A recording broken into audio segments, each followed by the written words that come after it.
Hey crochet friends, today I will show you how to work 3 stitches together. This is called a 3-stitch decrease, and it is often written as single crochet 3 together, half double crochet 3 together, or double crochet 3 together in patterns. We will do one of each today, step by step. So we're gonna start with single crochet 3 together first. Start by inserting your hook into the next stitch. Yarn over and pull up a loop. Then insert into the next stitch. Yarn over and pull up a loop again.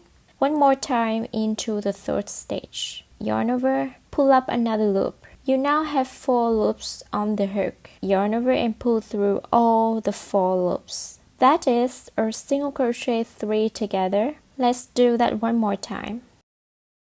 The rule is to start each stitch normally, but don't finish it. Leave the last yarn over and pull through undone for each of the 3 stitches. Once all the partial stitches are on the hook, do one final yarn over and pull through everything to finish them together.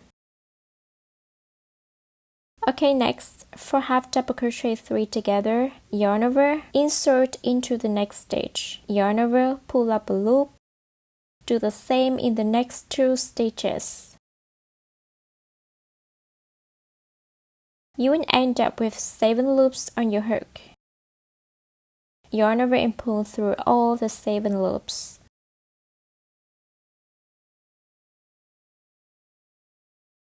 Let's do that a few more times.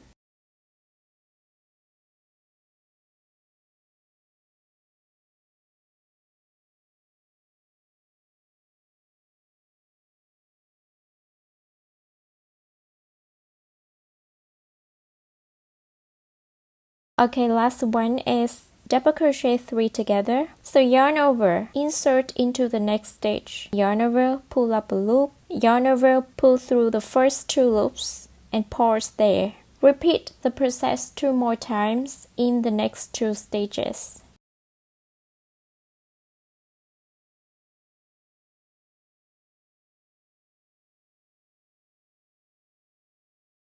You will end up with 4 loops on the hook. Yarn over and pull through all of them. And that's it.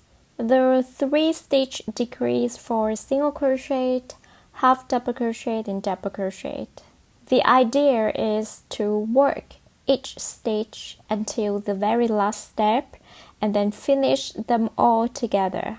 You can apply the rule for the taller stitches like treble crochet or double treble crochet as well. If you found this tutorial helpful, give it a thumbs up and subscribe for more crochet tips. I will be back for more. Happy crocheting! See ya!